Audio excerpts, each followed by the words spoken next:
পুত কইরা দিমু আমি পুত কইরা দিমু পুত কইরা দিমু, সানডে মানডে ক্লোজ করে দিমু, কেরা বেড়া লাগাইয়া দিমু। অনেক গান আসে দীপজলের। সালমানের গান যখন গেয়েছি মনে হয়েছে সালমানই গাচ্ছে। দীপজলের কিংবা দিলদারের গান যখন আমি গেয়েছি তখন কেউ প্রথম বিশ্বাসই করতে পারে নাই যে এটা আগুনের গলা। আমি কোনোদিন এখন পর্যন্ত কোনোখানে যাইনি ফিতা কাটতে। বহু অফার আসছে। অনেকগুলো গান আপনার মনে পড়ে, এর মধ্যে একটা হচ্ছে যে বাবা বলে ছেলে নাম করবে। আপনার বাবা খান আতাউর রহমান, আপনার বাবার স্বপ্ন কতটুকু পূরণ করতে পেরেছেন? আমার বাবার স্বপ্নটা আসলে কি ছিল তা তো জানি না, তবে বিভিন্ন জনের কথা শুনে মনে হয় যে উনি চেয়েছিলেন যে হালটা আমি ধরি, এবং হয়তো ধরতে পেরেছি সামান্য কিছু হলেও। আগুন ভাই, আমরা যতটুকু জানি যে আপনার জন্ম হয়েছিল 1971 সালে, আপনার নামটা আগুন, তার সাথে কি 71-এ কোনো সম্পর্ক আছে? হ্যাঁ, নিশ্চয়ই। 71-এ জন্মেছিলাম। বাবা তো কবি মানুষ, চতুর্দিকে আগুন জ্বলছে, তখন দেশ স্বাধীন হয় করছে, সেই সময়ই আমার জন্ম, এই জন্য নামটা হয়ে গেল আগুন। আপনার ছেলের দুই নাম হচ্ছে মশাল এবং মিছিল, তাদের সাথে কি সম্পর্ক? মিছিল যেদিন জন্ম হয় ওই দিন ঢাকা শহর মিছিলে ভরা ছিল। আমি শাহবাগ বারডেম হসপিটালের উপর থেকে দেখছিলাম শাহবাগ দিয়ে মিছিল যাচ্ছে, তখন চিন্তা করলাম যে বাচ্চাটার নাম মিছিল হতে পারে। আর মশাল হয়ে গেছে তার ধারাবাহিকতায়। আসলে আগুনের ছেলে মিছিল, মিছিলের ভাইয়ের নাম মশাল। আপনার জাতীয় চলচ্চিত্র পুরস্কার পাওয়া উচিত ছিল, অনেকে মনে করে। আপনার অনেকগুলো গান সুপারহিট, সেখানে জাতীয় চলচ্চিত্র পুরস্কার না পাওয়ার পিছনে কোনো আক্ষেপ আছে কি? আমার কোনো আক্ষেপ নাই। আসলে পুরস্কার নিয়ে আমি ওরকম মাথা কোনোদিন ঘামাইও না, ঘামাবও না। যা পেয়েছি দর্শকদের থেকে যেই পরিমাণ ভালোবাসা, ওই যেটা বললাম যে 30 বছর পরও আমার কাজগুলো সব জল করছে একদম আগুনের মতন, এর থেকে বড় পাওয়ার কি হতে পারে? একটা গান আপনার একটা সমালোচিত হয়েছিল, দীপজলের একটা গান, যে পুত করে দিব, এরকম অনেক গান আসে দীপজলের।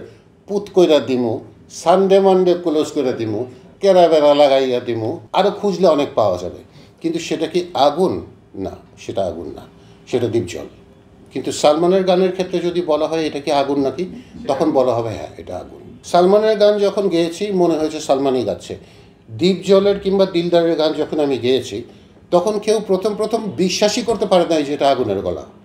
ওকে, আমি এমন ডিস্টর্টেড কিংবা এমন বিকৃত কিংবা এমন জোকারের মতো করে গানগুলো গেয়েছি, এটা মনে হয় আমার জন্য একটা সাফল্যই। এখনকার একটা ট্রেন্ড দেখতে পাচ্ছি আমরা, ভাইরালের নেশা, যে প্রত্যেকেই একটা মানে ভাইরাল কিভাবে হতে হয়, এমনকি তারা এটাও করে একজন আরেকজনের বিপক্ষে ইচ্ছা করে বলে ভাইরাল হওয়ার জন্য।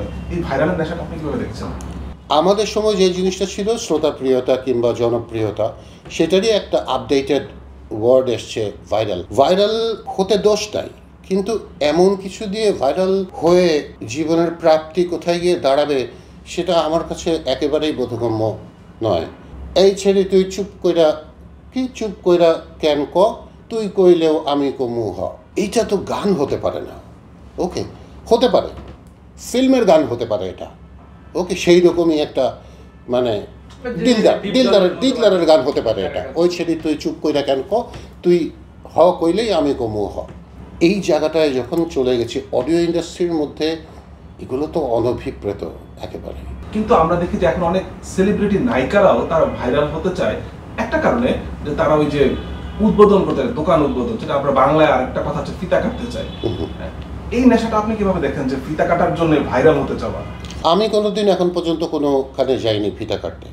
বহু অফার আসছে, ভালো অ্যামাউন্ট, টাকা পয়সা ভালোই দিবে, ওই রুচিটাও আমার নাই।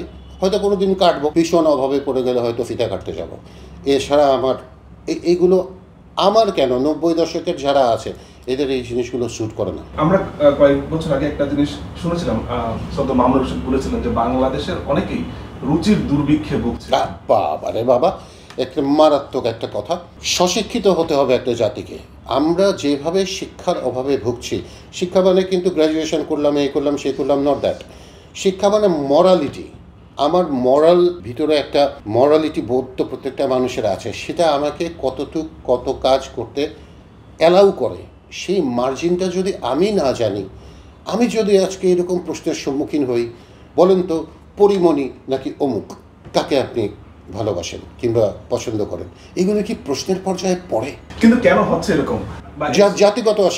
জাতিগত অশিক্ষা। সমাধান কোথায়? সমাধান হচ্ছে যে এখন আমি যেটা বললাম, যে অন্ধকার এমন বেশিভাবে আঁকড়ে ধরেছে আমাদের চতুর্পাশে যে আলো আসতে বাধ্য। অন্ধকার মানে আমি যেটা মিন করছি সেটা হচ্ছে টোটাল সাংস্কৃতিক অবস্থাটা নড়বড় করছে বাংলাদেশের, নো ডাউট।